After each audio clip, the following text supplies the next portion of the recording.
Welcome back, care partners. Want to know what not to say to your loved one with dementia when they are scared, confused, or paranoid? That's not true. Don't you remember? Calm down. All of those things will make it worse, care partners. For those of you who are new here, my name is Dr. Sinclair. I'm a neuropsychologist and dementia care specialist. In today's video, I am going to show you 5 immediate ways to calm your loved one with dementia, even if in their terror, they don't even know who you are. You'll learn the right words, the right tone, and the right timing.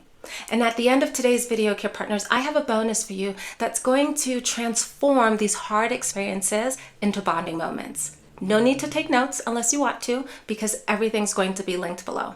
Let's jump on in. Before we jump into the strategies today, care partners, I do want to give you a bit of neuroscience around what it is that you're going to be doing. The emotional brain, the amygdala, becomes hypersensitive with dementia. And so when your loved one is having a strong emotion, when they are in the amygdala, logical reassurances such as it's okay or you're fine is not going to always register. But your emotional tone, your body language, that's what's going to reassure your loved one first, and then you can move into all the other reassurances next. This is called emotional echoing. And emotional echoing is going to be far more powerful than trying to convince your loved one that it's fine when they're upset. And this makes sense, right? I hate giving you guys morbid examples, but let's go there. Let's say that you're in a terrible car accident and you've broken your arm. If someone comes over to you and says, it's fine, that's so invalidating. It's not fine. You're panicked, you're scared, you broke your arm, you're in pain. What you need from that person instead is to come over. They realize that you're hurt and to say something like, you've been in an accident, it's scary, we have help on the way. I'm going to stay here with you until they get here. Do you see the difference, care partners? When that person can recognize that you're afraid and you're scared and that you need urgency, when they see that and they respond to you, that's emotional echoing. You match the urgency with warmth. It doesn't mean that you have to be panicked, but you are showing the person that you see that they are, and you are responding to that. Now that you understand the concept, care partners, let's jump into the 5 immediate ways that you can reassure your loved one with dementia. First, as I mentioned before, you want to echo their emotion. That can look something like, you're really upset right now. I'm here to support you. You're really upset right now. Let's figure this out together. You're really angry right now. That makes so much sense. All of that, care partners, is a way to echo the emotion. Instead of, that didn't happen. No, you're wrong. Maybe you misunderstood. The reason this works, care partners, is you're validating your loved one's internal experience. Once they feel connected to you, now the brain can calm down. It feels understood. You recognized its urgency, and now you're going to help. Step 2, care partners, you are going to create instant safety with touch and tone and rhythm of your voice. And remember, with touch, you always want to be sure that your loved one is ready for that first. So you want to come in slowly, and if they'll allow you, you can say, I'm here, you're safe, I'm here now. What am I doing, care partners? It's not by accident. If you notice that gentle rhythm, it's like the tapping of your heartbeat. What we're doing here with that gentle tap, whether it's on your loved one's shoulder or their hand or their knee, that gentle boom, boom, boom, boom. It's like a heartbeat. It's like rocking. Why does this work, care partners? Because familiar rhythm, like heartbeat or rocking, gets registered in the brainstem, which helps to calm the body. And if your loved one does not want to be touched, well, the tip that I want to offer you is you can still rock. It's still being registered in their brainstem. You can rock your body, or you can say, I'm here now. I'm here for you. We're going to figure this out together. As we move into step 3, care partners, you'll see that it was combined with step 2.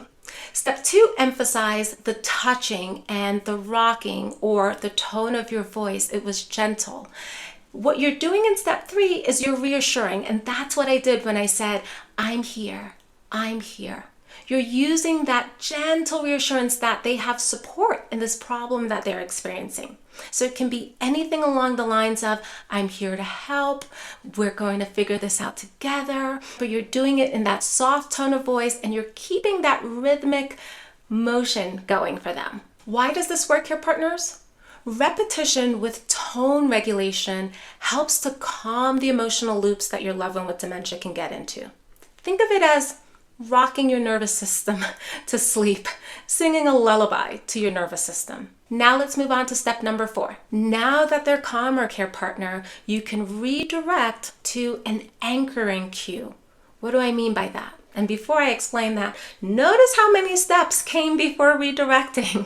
A lot of you guys try to redirect your loved ones when they're upset, and you haven't done all those steps first. So we can only get to step 4 when you've completed all of the others, and then your loved one's going to be more redirectable. So redirecting to an anchor cue, care partner, think of an anchor cue as anything that's here in reality.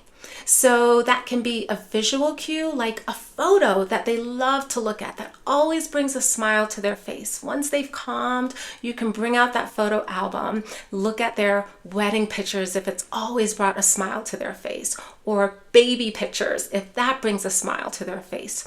Or you can use an anchor cue such as a blanket. If they like weighted blankets, you can put that on them. Helps to ground them in the moment, helps them to feel safe.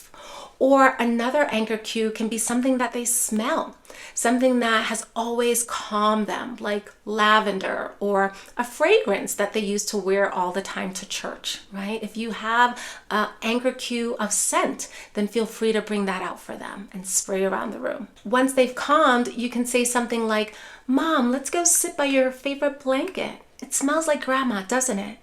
Or Mom, let's go sit by your favorite blanket. It smells like your favorite perfume, right? So that's how you can slowly anchor your loved one into the present moment. And here's a tip for you, care partners. Keep an anchor basket somewhere close. And in that basket can be the blanket, it can be the photo album, it can be the scents, okay? Having something close by after you've calmed your loved one, ready to go, is going to make things far more efficient for you. If this is helpful for you, care partners, if you've learned a couple of new tools, then feel free, like I mentioned below, to go ahead and get that guide so that you can have it ready to go next time. And as promised, we are going to move on to the bonus step. And the bonus step, care partners, as things calm with your loved one with dementia, I'd like for you to go ahead and say to them, you were scared, but we got through this together. Next time, let's hold hands the way that we did today. What you're doing there, care partners, is you are imprinting your touch into the part of the brain that is far more resistant to dementia. Not all of the brain is deteriorating all at once. And so when you're imprinting this special moment that you are their safety and their security, then the next time your loved one with dementia is upset, your tone, your gentle touch becomes their muscle memory and they calm faster. Go ahead and try it out. You'll see. If this video gave you a few new tools and a new way of looking at things, then please, care partners, go ahead and share it with others. And check out the next video to help you calm your loved one with dementia even more. I'll see you in the next one. Bye.